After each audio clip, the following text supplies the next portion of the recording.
Bienvenidos a esta charla sobre ultrasonografía torácica. Soy el doctor Víctor Segura, médico internista y también especialista en cuidados intensivos, originario de El Salvador. Es un gusto tenerlos acá. Y bueno, hoy vamos a hablar un poco de ultrasonografía de tórax y pues advierto que la orientación es mucho a lograr bases como para iniciarse en este campo del ultrasonido de tórax y que digamos que los conceptos que van a aprender puedan servirles para un inicio, ¿verdad? Y orientarse en un inicio. Los objetivos que vamos a tener a la larga de este tiempo es hablar sobre los ajustes ultrasonográficos que hay que hacer para realizar el estudio, la correlación anatómica que es muy necesaria siempre, o técnica de insonación o cómo es la técnica de insonación que vamos a aplicar, cuáles son los patrones ultrasonográficos que nos dicen que el pulmón está sano y cuáles son las bases ultrasonográficas para aplicar lo que llamamos el protocolo Blue, que creo que es algo muy importante que todos deberíamos de conocer y poder aplicar, ¿verdad? En nuestra práctica clínica. Y vamos a abordar un poco sobre la evaluación del derrame pleural también. Creo que todos estamos familiarizados con estos esquemas de la ocultación pulmonar que realizamos con nuestros estetoscopios. Y la primera reflexión que quiero hacerles es de que así como tenemos estos puntos de referencia para la auscultación pulmonar, igual tenemos cuadrantes o segmentos de referencia para la insonación del tórax. Ahora bien, ¿cuál es el transductor que vamos a utilizar para esto? Así como anteriormente hablábamos del estetoscopio, pues tenemos que preguntarnos cuál de los transductores podemos utilizar. Perfectamente con cualquiera de estos tres transductores usted puede hacer toda la evaluación.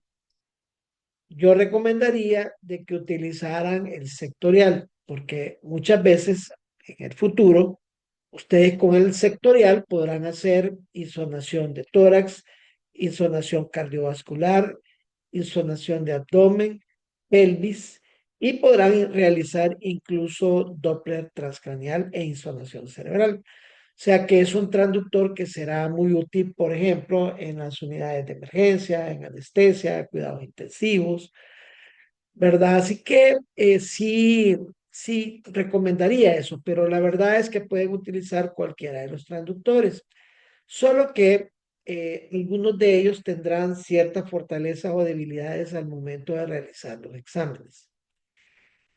Quiero nuevamente que retomemos el punto digamos, la utilidad de nuestro ultrasonido. Sabemos que se está convirtiendo en una herramienta muy útil, que podemos cargarla a cualquier lado y que específicamente podemos incluso utilizar nuestro smartphone como pantalla conectado a nuestro transductor y esa es una de las grandes ventajas que tenemos en la actualidad. Sin embargo, no debemos de olvidar que el entrenamiento clínico agudiza nuestros sentidos en relación, por ejemplo, a la inspección, palpación, percusión, auscultación, y que estas habilidades que desarrollamos en el área clínica nos van a ser de mucha utilidad al momento de la insonación para poder interpretar lo que estamos viendo en nuestra pantalla. No creo que ambas herramientas o habilidades estén muy separadas, sino más bien creo que están, digamos, relacionadas y va a ser de mucha utilidad desarrollar ambas habilidades. Bien, retomando el punto de qué transductor utilizar, como ya dijimos, pueden utilizar cualquiera de los tres. Tal vez el que más utilidad va a ser es el sectorial, porque pueden hacer varios exámenes de una sola vez. Pueden comenzar insonando cerebro, después tórax, luego hacen un ecocardiograma, pueden pasar a abdomen, a pelvis. la insonación que pueden hacer con transductor es bastante amplia. Pero bueno, si lo que ustedes quieren ver es lo mejor posible, las líneas A y la línea pleural y el sliding pleural, el mejor transductor es el lineal, ¿ya? Y pueden utilizar tanto el modo M como el modo bidimensional. El modo M lo van a utilizar para ver la separación, la estructura de playa y arena, que normalmente tiene un pulmón cuando es insonado con un lineal en modo M. Ahora, el convexo, el macroconvexo, es el mejor para ver línea B, porque el problema del lineal es que el campo es bien corto. Sí van a poder ver línea B con el lineal, definitivamente, pero no las van a ver tan bien como cuando utilizan un convexo o un sectorial. La otra cosa es que el problema que puede dar el lineal es cuando quieren ver las bases pulmonares y con el convexo y el sectorial van a tener una mejor identificación de las bases. Y también van a poder insonar en modo P. No significa que no van a utilizar el modo M. Por ejemplo, si lo que quieren evaluar es precisamente un diafragma, pues puede ser que lo utilicen, pero por lo general van a utilizar el modo B. Algunas cosas que son bien importantes. Por ejemplo, en lineal, si ustedes aumentan la profundidad, el campo de insonación se va a estrechar. Eso es bien importante tomarlo en cuenta. Luego, en el caso del convexo y el sectorial, inmediatamente cuando se activen, van a disparar una profundidad de 25 centímetros, algunos de 15 centímetros. ¿Cuál es el problema de eso? El problema de eso es que la parte superior del pulmón se va a achicar, se va a estrechar. Entonces les puede costar ver, por ejemplo, la línea pleural, el deslizamiento pleural y ya no digamos si ustedes tiran un modo M para ver playa y arena. Ojo con eso. ¿Qué es lo que pueden hacer? Bueno, acorten la profundidad, reduzcan la profundidad a unos 8 o 10 centímetros y van a tener una, una pantalla como para poder ver siempre líneas B, van a ver mejor el sliding pleural y van a ver un modo M mucho mejor que si tienen demasiada profundidad. Ahora bien, cuando ustedes seleccionen su transductor, tomen en cuenta que se les va a desplegar un menú de software dependiendo de qué es lo que quieren insonar. Por lo general, cuando insonamos el tórax, utilizamos el abdomen de adulto o el pulmonar. Creo que el software pulmonar ha sido desarrollado de unos años para acá porque obviamente el ultrasonido de tórax ha venido creciendo, pero en aparatos anteriormente no encontraban el software de pulmonar. Incluso hay unos software de pulmonar que intentan cuantificar líneas B, por ejemplo, cuando el paciente las tiene. Pero por lo general pueden usar estas dos modalidades, tanto en el sectorial como en el convexo. Y también cuando utilizan el lineal, pueden usar el modo superficial o el modo músculo esquelético y con ese podrán sonar bastante bien la pleura, que también igual en el lineal van a encontrar la modalidad pulmonar. Yo lo que sugeriría es que a medida insonen, vean cuál de estos software es el que se adapta mejor a su visión, ¿verdad? Porque en mi caso al menos me siento mucho más cómodo con la versión abdominal y la versión superficial o musculoesquelética en los lineales, por ejemplo. Ahora bien, una vez ustedes escojan su transductor para hacer la evaluación, se desplegará en la parte superior de la pantalla el área, digamos, o la estructura de cómo las ondas de ultrasonido serán enviadas. En este caso, hemos seleccionado un sectorial y observen cómo esto se ve bien prácticamente como un vértice de una pirámide, porque precisamente así es el rayo o el impacto de ultrasonido que envía un sectorial. Pero si ustedes seleccionaran un convexo, va a aparecer esta parte de acá, ¿verdad? Mucho más amplia. Y si ustedes seleccionaran un lineal, van a observar un campo de ultrasonido prácticamente como un rectángulo. Tomen en cuenta mucho la anatomía al momento de insonar, por favor, porque a veces poco nos percatamos que cuando auscultamos, por ejemplo, un tórax, si yo no ausculto adelante, no voy a auscultar el lóbulo medio, porque el lóbulo medio en el lado derecho no alcanza la parte posterior. El lóbulo medio es básicamente anterior. Y observen cómo en el lado derecho el lóbulo superior prácticamente es anterior y ubica prácticamente la mitad superior del hemitórax, el hemitórax del lado derecho. Observen aquí, por ejemplo, cómo los apex pulmonares, cuando el paciente está de espalda, prácticamente son nada más la parte superior del tórax. Prácticamente el 80% del tórax posterior nosotros vamos a auscultar o a insonar lóbulos inferiores y vamos a auscultar en la parte superior una porción de los lóbulos superiores. Pero la evaluación de los lóbulos superiores es muy anterior, como ustedes pueden ver acá. Y ya no digamos en el lado derecho, el lóbulo medio es básicamente anterior. Para poder eh, evaluar los lóbulos inferiores, tenemos que irnos al tórax lateral y estamos hablando prácticamente de líneas axilares anteriores, medias y posteriores, como ustedes pueden ver acá.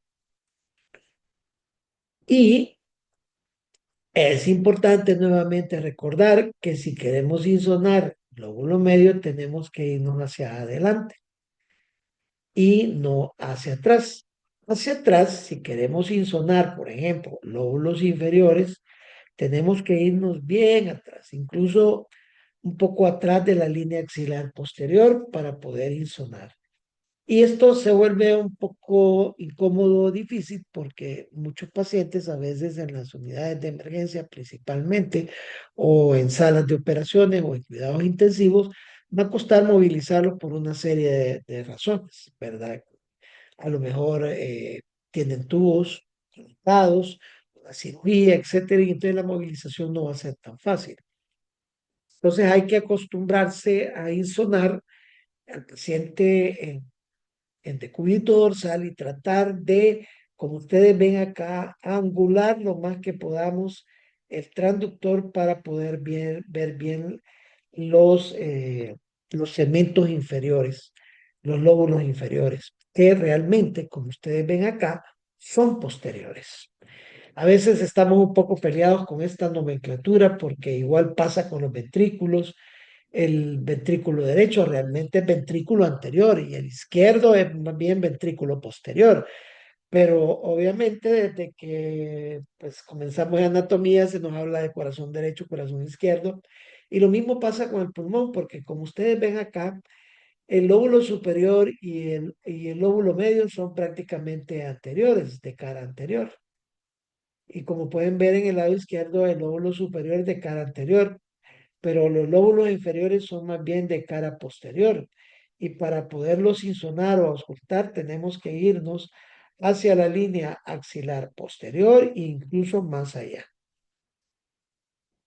¿Qué técnica utilizar para insonar? Miren, existen una serie de diagramas donde se divide el tórax en diferentes segmentos.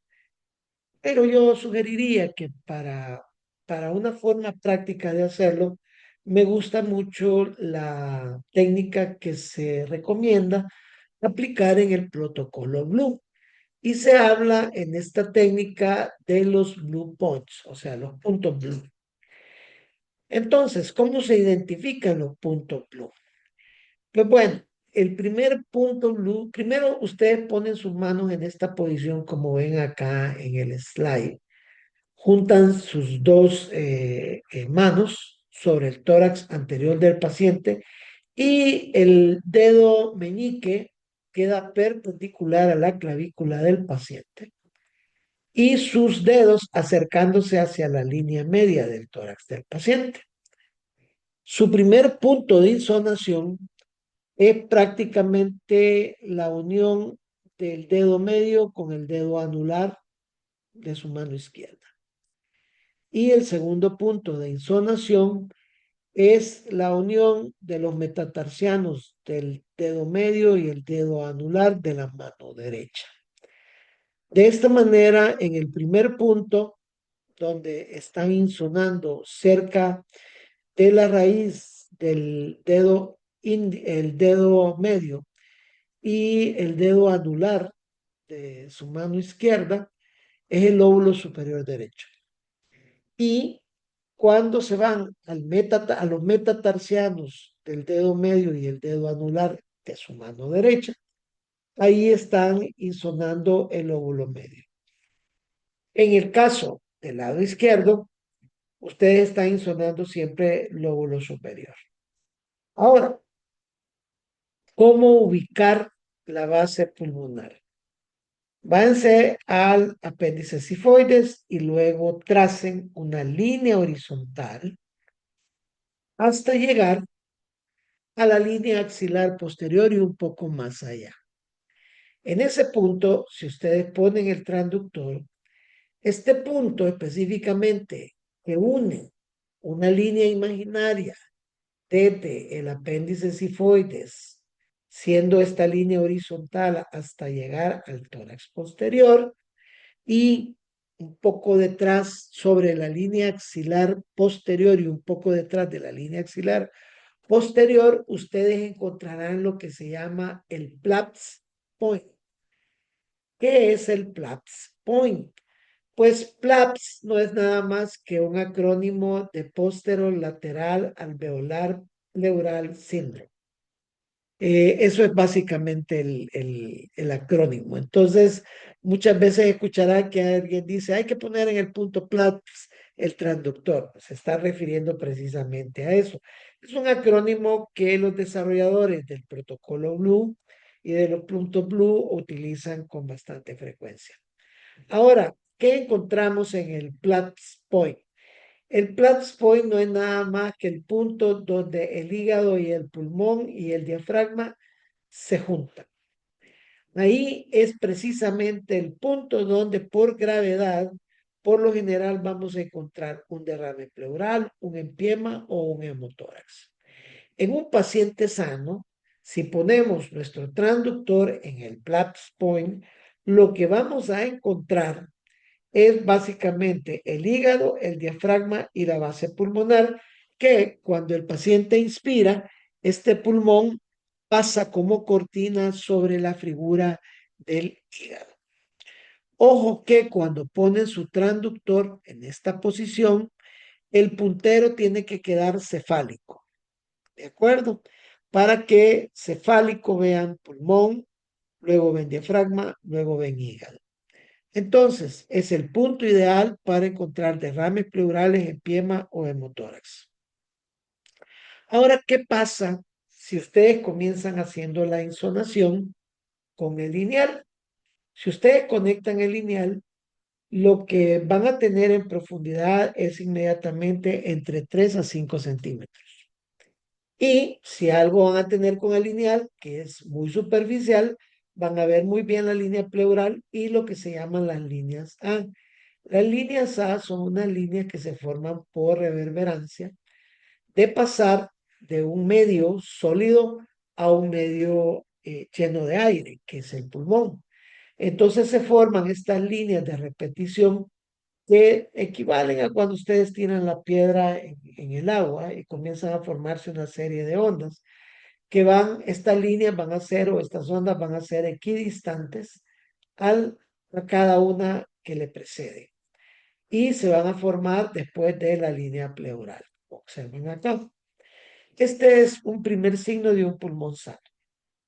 Y realmente no están insonando el pulmón, sino lo que están viendo es un artefacto. Ojo con eso. No están insonando el pulmón. Pero el pulmón sano genera un artefacto que denominamos líneas y que la podemos ver muy bien y muy bonitas con el lineal. Pero el lineal va a tener el problema que solo les dispara 3 a 5 centímetros. Ojo con los pacientes que son obesos o muy musculosos, porque estos 3 a 5 centímetros se los pueden gastar solamente en la capa de grasa o en la capa de músculo. Y cuando ustedes quieran darle más, ordenarle mayor profundidad al lineal, el problema es que este campo de insonación se les va a estrechar y van a ver un poco con mayor dificultad. De ahí que probablemente van a recurrir a un sectorial o a un convexo. Observen cómo cuando ustedes disparan el lineal, la forma que adquiere el campo de insonación es rectangular y cuando ustedes disparan el macro convexo, van a observar una línea bien amplia de insonación en el vértice. Ahora, cuando ustedes disparan el macro convexo o el sectorial, inmediatamente la máquina va a programar entre 15, 20, 25 centímetros de profundidad. Esa profundidad ustedes deben adaptarla a tener 8 a 10 centímetros, porque de lo contrario no van a poder ver bien el sliding pleural, no van a poder ver bien la línea pleural, no van a poder ver bien líneas. Pero igual en el paciente, como mencionábamos, que puede ser obeso o muy musculoso y a lo mejor el lineal no les va a funcionar por eso, pueden utilizar fácilmente el macroconvexo o el sectorial. Este es el transductor ideal para ver líneas P, que aquí la están viendo y ya la vamos a explicar más adelante. Bien, una vez ustedes hacen su insonación y digamos que ponen el transductor en el primer punto blue y ponen su transductor cefálico. Lo ponen vertical con el marcador hacia la cabeza del paciente. Ustedes van a observar entonces línea pleural, que es una línea blanca, que van a observar que tiene movimiento y que vibra. Y luego van a observar una serie de líneas horizontales que nosotros denominamos líneas. Inicialmente, si ustedes ponen el transductor cefálico, van a observar a los lados del campo pulmonar dos sombras oscuras, que ya vamos a explicar qué son. Pero si usted quiere quitarse estas dos sombras oscuras, que son básicamente las costillas, usted puede girar su transductor en contra de las líneas, de las agujas del reloj, perdón, y entonces meter muy bien el transductor en el espacio intercostal. O sea, vamos a hacer este giro que vemos acá con su puntero viendo, digamos, a la axila del paciente. Y entonces van a observar cómo desaparecen las costillas y pueden ver más ampliamente el campo pulmonar. Sin embargo, se recomienda que inicialmente ustedes utilicen de referencia las dos costillas del paciente. Como pueden ver, van a ver primero una zona gruesa que engloba la piel y que engloba la grasa. Luego van a ver dos costillas a la par. Y entre las costillas una capa de músculo, los músculos intercostales. Luego, debajo de los músculos intercostales, una línea blanca llamativa, que es la línea pleural, una línea que vibra y que se mueve. ¿Por qué se mueve? Porque la pleura parietal está pegada a la pared torácica y la pleura visceral está pegada al pulmón. Y cada vez que el pulmón se insufla y pierde volumen con la inspiración y la expiración, la pleura visceral se desliza y se desplaza sobre la pleura parietal. Y por eso es que vemos ese movimiento. Ojo entonces, para que haya sliding pleural, las dos pleuras visceral y parietal deben de estar pegadas. Luego vamos a observar una serie de líneas horizontales que llamamos líneas A. A este signo, donde están las dos costillas y detrás de las costillas observamos que se ve un halo oscuro, ¿verdad? En esa imagen que se nos dibuja se le llama el signo del murciélago, que aquí lo explicamos un poco mejor. Así lo definieron las personas que inicialmente describieron estos protocolos de insolación, porque les parecía un murciélago. Honestamente, a mí no me parece un murciélago. Pero si a ustedes le encuentran la forma, pues les aplaudo y les felicito. Pero veamos de nuevo, tenemos las costillas que generan las costillas por ser hueso y absorber y reflejar todas las ondas de ultrasonido, una sombra acústica que se prolonga por toda la profundidad del tórax. Y luego en medio van a ver el tejido pulmonar. Eso es básicamente lo que estamos viendo, que lo vemos acá. Muchas veces van a ver las costillas bien definidas, ¿verdad? En forma elíptica y con su sombra acústica, la línea pleural e incluso el espacio intercostal, el cual en determinado momento podrían ustedes incluso insonar con Doppler para ver dónde está el paquete básculo nervioso y al momento de puncionar, esquivarlo para no lesionarlo. Acá pueden ustedes ver cómo es que se ve el movimiento de la línea pleural. Observen cómo da la impresión como que hubiera un frote. Y a eso es a lo que nosotros le llamamos el sliding pleural o deslizamiento pleural. Es que sliding suena más caché. Bueno, si ustedes le tiran un modo M y atraviesa toda la capa de piel, grasa, músculo, atraviesa la pleura y todo el pulmón, en el modo M van a observar una imagen bien diferente. Van a observar lo que llamamos playa y arena. Observen cómo la arena se observa granulada y la playa son líneas horizontales que corren a todo lo largo del campo. ¿Qué es la playa? La playa es la sumatoria de la piel, de la grasa y el músculo. Eso es la playa. Luego van a observar ustedes una línea blanca bien definida, que es la pleura, la que van a estar observando ahí, ¿verdad? En la insolación del modo M. Y también observen que debajo de la línea pleural va a quedar una capa granulosa como que fuera arena.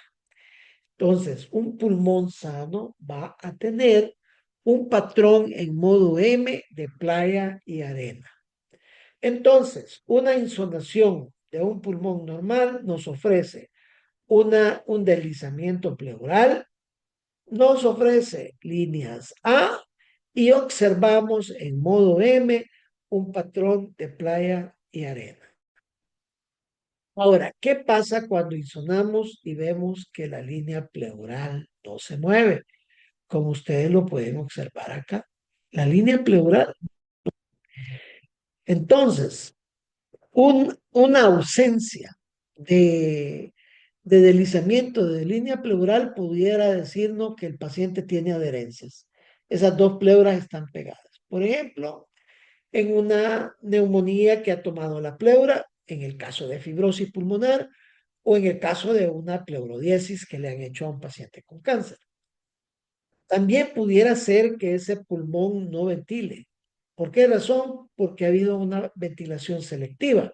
Sea que esta ventilación selectiva ustedes la provocaron porque van a operar un hemitórax o inadvertidamente durante la intubación el tubo se fue al bronquio derecho y el bronquio izquierdo ha quedado aislado y no ventila.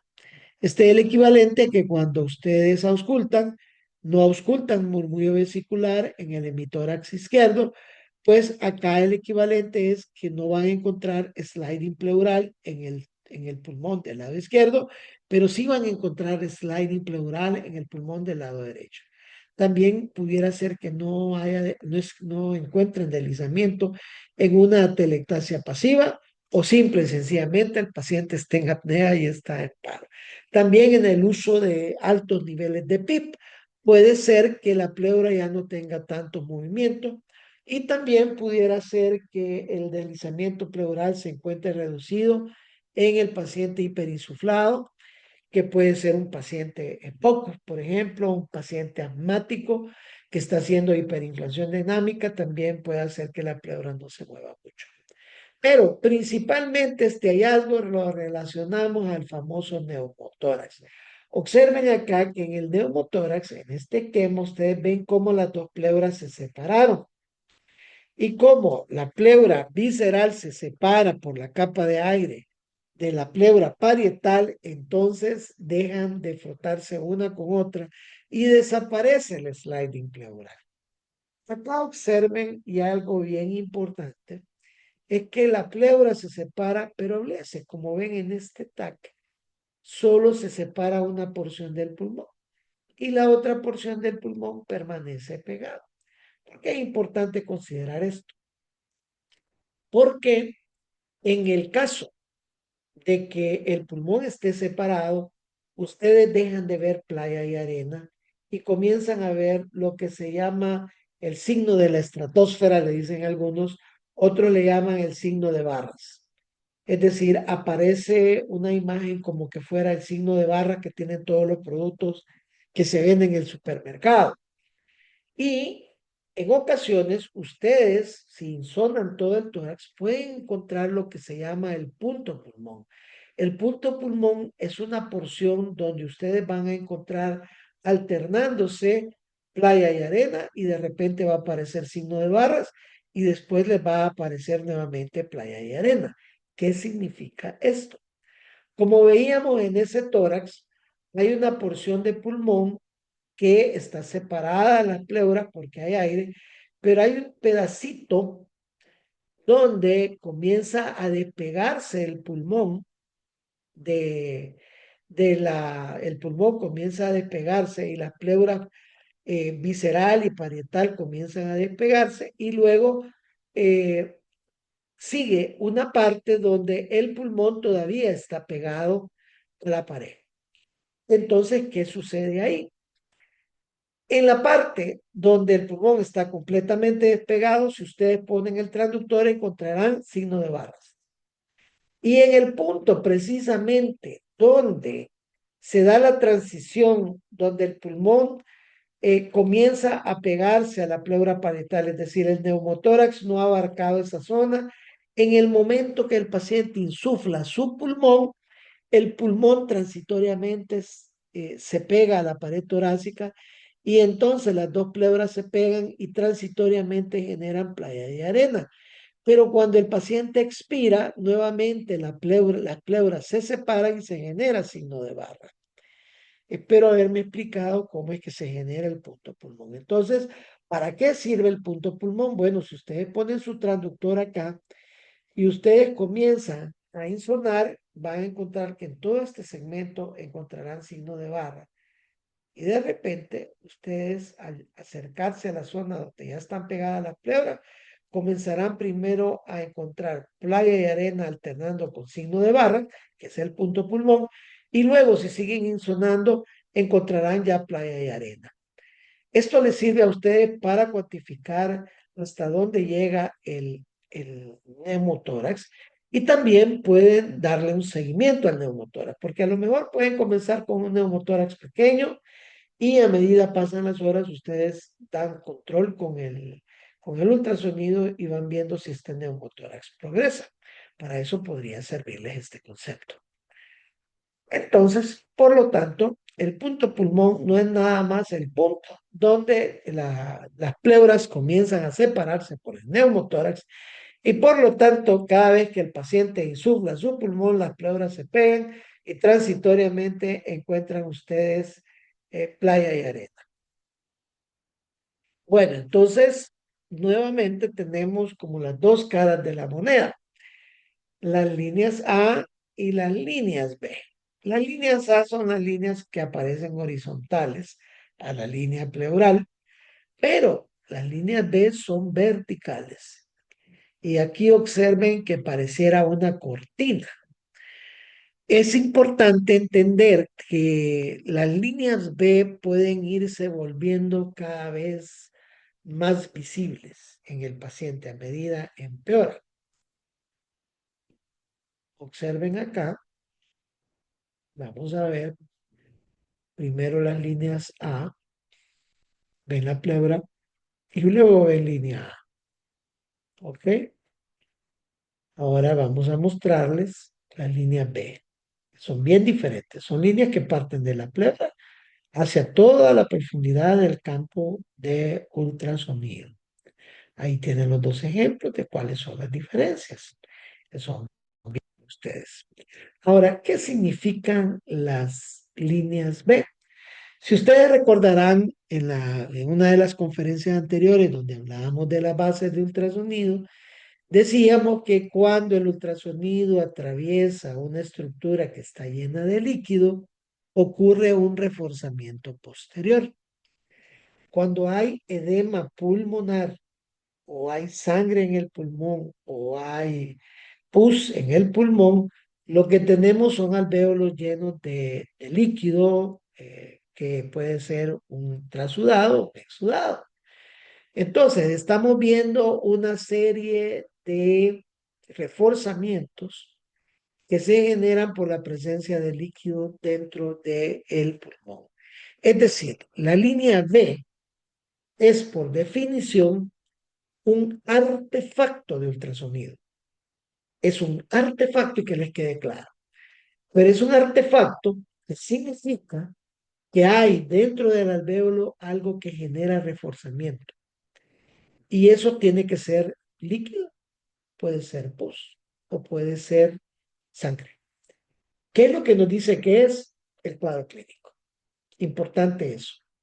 Y fíjense bien también, a medida ese pulmón se llene más de agua, más de sangre, más de pus, las líneas B irán en incremento. Y entonces, observen cómo hay estudios que correlacionan el pulmón a medida se va llenando de agua con el incremento de líneas B. Las líneas B pueden incrementar de tal manera que cuando ya el pulmón está completamente lleno de agua, está bien sobrecargado, usted prácticamente lo que observan es un velo prácticamente como que es una cortina blanca, ¿verdad? Así que tomen atención en eso, porque fíjense bien que el seguimiento de la línea B le puede decir si un edema agudo de pulmón está mejorando o empeorando, asimismo una neumonía o una contusión pulmonar después de un trauma. Ahora bien, existen lo que se llaman las líneas C. Hablábamos de que las líneas A y la línea B son como las dos caras de una moneda. Eso es parcialmente cierto. Y los que desarrollaron el protocolo Blue hablaron de línea C, pero que en mi opinión, muy humilde por cierto, ¿verdad? Eh, no son líneas C. Realmente lo que observamos es un granulado blanco que es difuso, irregular, heterogéneo. ¿Qué es ese granulado irregular que se puede observar? Es lo que ustedes ven acá. Lo que vemos es una zona consolidada por cualquier causa que no se ha pegado a la pleura. ¿Y eso qué puede ser? Bueno, ese granulado que ustedes observan no es nada más que secreción, que puede ser pus, puede ser sangre, incluso podría ser agua, pero por lo general es pus y puede ser sangre. Y es lo que en equivalencia vemos en una pieza patológica como esta, o cuando el broncoscopista entra, vemos los bronquios inundados de pus. Lo que estamos viendo es una serie de puntos que son hiperecogénicos y que lo que significa únicamente es que hay dentro de los bronquios, no dentro del alvéolo, sino que dentro de los bronquios, algo que es hiperecogénico y que puede ser pus y puede ser sangre. Entonces, cuando vemos esto, inmediatamente en lo que pensamos es en una neumonía. Ahora, ese, ese, esa línea C, muchos la denominan ahora broncograma, broncograma ultrasonográfico. ¿Por qué? Porque hay algo que nos está volviendo visible los bronquios que normalmente no los vemos porque están llenos de aire. Y el broncograma puede ser dinámico o estático, porque ustedes cuando pongan su transductor van a observar que en ocasiones esos puntos blancos se desplazan durante la inspiración y la expiración o aparecen y desaparecen. Y cuando ustedes ven ese fenómeno, ustedes saben que están ante sangre o pus que están dentro de los bronquios y que se desplaza con la inspiración y la expiración. Si ese broncograma es estático, están ante una zona que ha sufrido atelectasia. Entonces, esa es la importancia de identificar si se mueve o no se mueve. Pero siendo honesto y sincero, les diré que tal vez a veces cuando no es mucha la secreción, es muy difícil distinguir si se desplaza o no se desplaza. Ahora bien, entonces, recordando, lo que llamamos línea C es lo que podemos ver acá, zonas bronconeumónicas o zonas de lesión que no alcanzan a tocar la pleura y que las vamos a ver como un punteado hiperecogénico blanco que está inmerso en una zona donde las ecogenicidades son bien variables. Pero si esa zona consolidada hace hepatización gris, lo que llamamos hepatización gris en patología, y pega la pleura, vamos a ver lo que en radiología y en tomografía llamamos una consolidación. Y en ultrasonido se ve tal y como se llama, consolidación.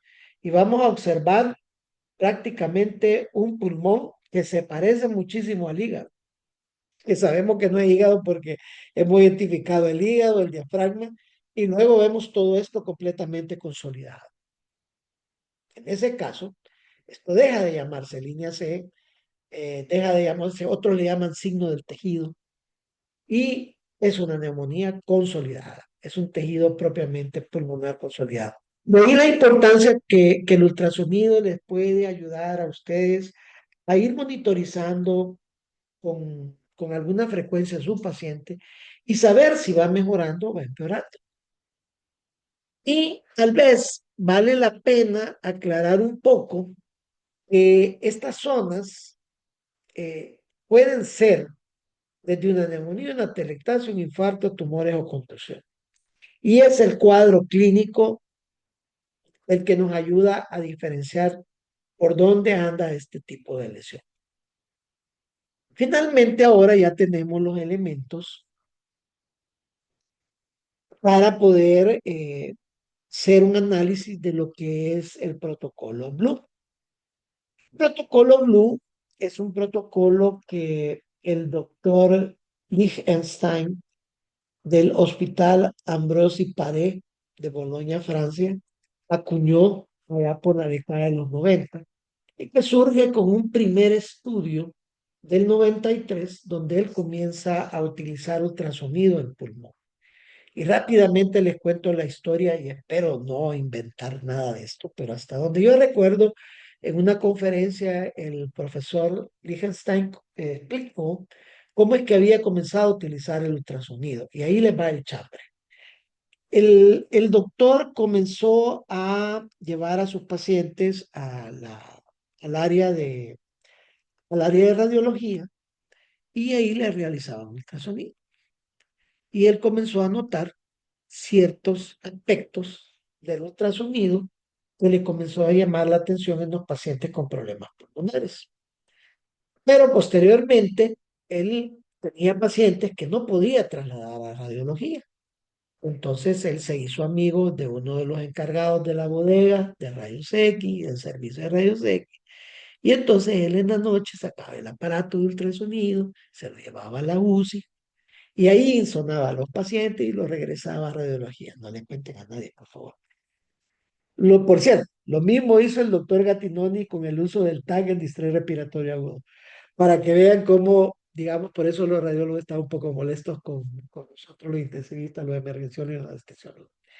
Entonces, el punto es que llegó un momento en que el técnico le dijo, doctor Lichtenstein, fíjese que ahí en la basura han dejado un aparato de ultrasonido que ya no van a usar, que lo han descartado. Y entonces el doctor lo fue a rescatar y con ese comenzó a insonar. Y de ahí los primeros estudios. Entonces, fíjense bien, ya después de este chambre, que el protocolo FLU es un protocolo que sirve para insonar pacientes con insuficiencia respiratoria o fallo respiratoria en la unidad de emergencia. Y parte de la primera observación de ver si hay sliding pleural, si hay deslizamiento pleural. Si el deslizamiento pleural está presente, o está ausente, el siguiente paso, observen, es identificar si hay líneas B o hay líneas A. Si el paciente tiene sliding pleural y tiene línea B, lo más probable es que la causa de insuficiencia respiratoria es un edema pulmonar que puede ser cardiogénico o no cardiogénico. Él le dirá que es cardiogénico o no cardiogénico. El cuadro clínico y la historia. Ahora, si el paciente tiene sliding pleural, tiene falla respiratoria y tiene líneas A, tiene líneas B, pues usted tendrá que hacerle un ultrasonido en las venas femorales hipoplíteas para observar si hay coágulos. O sea que ahí utilizará el lineal, ojo. Y si hay trombosis venosa, usted hace el diagnóstico de embolismo pulmonar. Y si no, usted se va al Platts Point.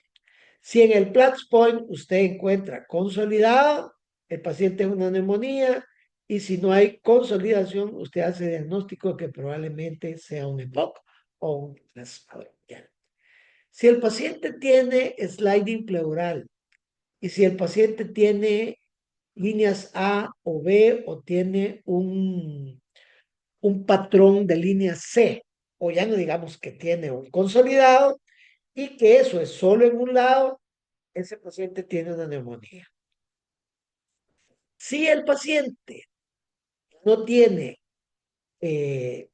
deslizamiento pleural y usted observa líneas B, principalmente unilaterales, piensa en neumonía.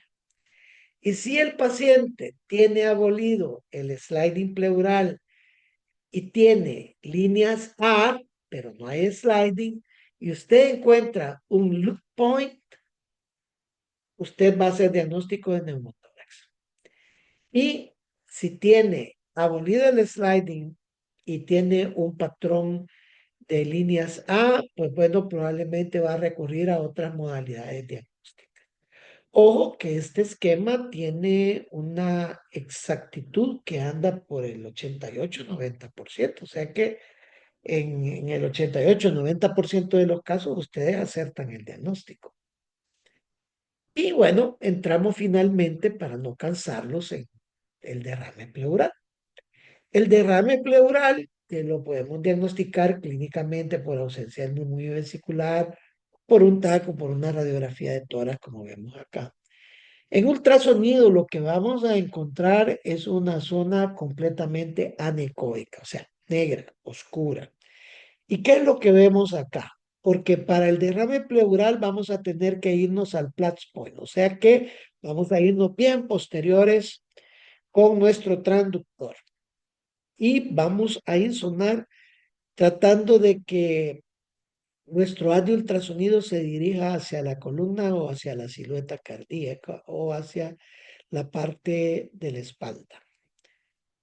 Fíjense lo que vamos a encontrar. Número uno, tendrán hígado o vaso.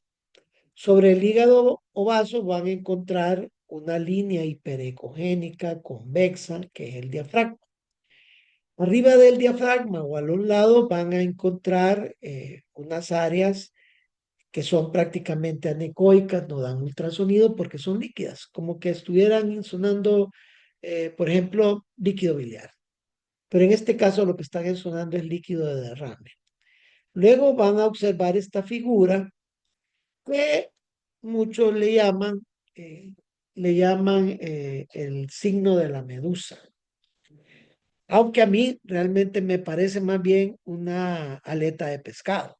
Le soy muy claro en esto. Preferiría haberle llamado así en vez del signo de la medusa porque me parece que es la aleta de un tiburón o de un pescado.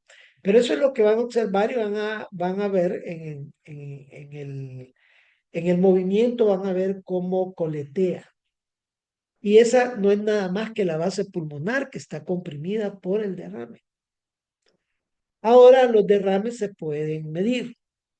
Hay diferentes fórmulas. A mí me gusta utilizar más la de Balic o la de Justa. Fíjense que en la de Balic ustedes miden desde la pared torácica hacia el pulmón, la distancia, y eso lo multiplican por 20. Y en el caso de Justa, ustedes miden desde el diafragma hasta la base y lo multiplican por 16 y les da la cantidad de mililitros que tiene ese derrame. O sea que lo hacen así. En el de Justa, desde el diafragma hasta la base pulmonar y eso lo multiplican por 16 y le da la cantidad de ml. Y en el de Balic, ustedes pueden hacerlo con una insonación cefálica, sagital o transversal. Si lo ponen transversal, van a medir desde la parrilla hasta el pulmón y lo van a multiplicar por 20. Ojo, esta es una insonación que es en el eje transversal, en el eje horizontal, no es en el eje vertical, cefálico. Y bueno, finalmente ustedes saben que existen todos estos criterios para hablar de sudado y trasudado. Y en el caso de la insonación, pues lo que les puede decir que están ante un trasudado o están ante un empiema o un exudado es básicamente que van a encontrar un derrame tabicado por bandas de fibrina que prácticamente les indica que van a tener que poner un tubo y quién sabe, probablemente hacer una videotoracoscopía. Y muchas veces van a encontrar lo que le llaman el signo del plancton, porque van a ver un montón de grumos blancos que flotan dentro del líquido pleural. Aquí lo ven bastante espeso. Y eso casi con seguridad les dice que hay pus. Si ustedes tocan ese derrame, lo que ustedes van a hacer es tomar un poquito de líquido, ver inicialmente cómo se observa, si es pus le toca un tubo de tórax, si no, mándenlo a ver cómo está el pH, si el pH sale ácido, ese es un empiema, hablen con el cirujano de tórax porque probablemente van a colocar un tubo de tórax. A lo mejor puede ser que pongan un tubo blando porque todavía no está tan espeso y va a poder pasar por ahí. Pero muchas veces esos tubos que tienen válvulas unidireccionales se tapan por la fibrina y dan muchos problemas. Así que probablemente terminen colocando un tubo de tórax formal. Y bien, aquí hemos llegado al final. Espero que esta charla les sirva de mucho, que que hayan aprendido un poco, ¿verdad?, sobre ultrasonografía de tórax y que todo esto lo puedan aplicar en su práctica y les sea de mucha utilidad. Pues bueno, me despido. Soy el doctor Víctor Segura, médico internista, intensivista salvadoreño. Un saludo para todos mis estudiantes, mis alumnos de la Universidad Doctor José Matías Delgado, de la Facultad de Ciencias de la Salud, doctor Luis Edmundo Vázquez. Y también un saludo pues para todos aquellos que tengan oportunidad de ver el video en el área de habla hispana. Me despido y muchas bendiciones.